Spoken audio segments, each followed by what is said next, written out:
Live from Magatos Integrated School, this is the Cicada Broadcast Network. Good day and welcome to Cicada Broadcast Network, your source for campus news. For the headlines: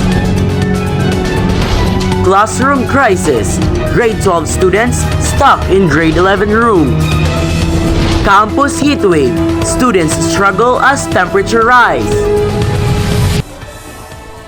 With temperature soaring, many students find themselves struggling to concentrate in overcrowded classrooms. The senior high school department in particular is facing a severe space crunch.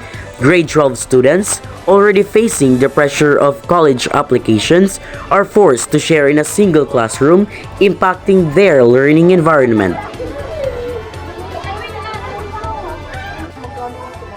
We spoke with some grade 12 students to get their perspective from the classroom switch. Ang masulti is unfair siya para sa amoa nga sa ang masulti kay unfair siya para sa amoa kay since grade 9, 11 o 12 ito ano jud ming na room, so dili pa always na kami na mag-adjust nga as a dili kay ate o kuya mi kami na lang permi mag-adjust.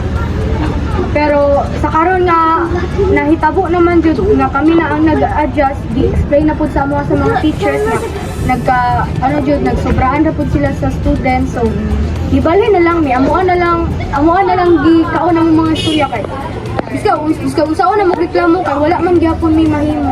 Pabayad na lang namo ang long event nga gusto mi dito na mag-stay pa makatesting ko siya kanang classroom nga hapsay na Last naman ko sa ano kay nang school year diri aso. Gusto lang pud unta mi nga kana lang biyong ta ang nindot nga room diri or sa pa. So gusto pud mi nga maka tungtong lang man mi dira bisa kaisa lang na year. 1 week ra jud ang ipatilo. Yeah. We also interviewed one grade 11 students to get their perspective as a whole.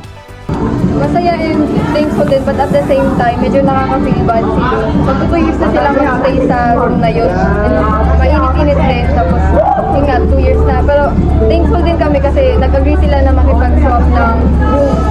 So, siyempre madami kami, so nangit namin ng bigger room. So, masaya kasi hindi na kami ganun maiinitan and makakapag-kulit-kulit na kami.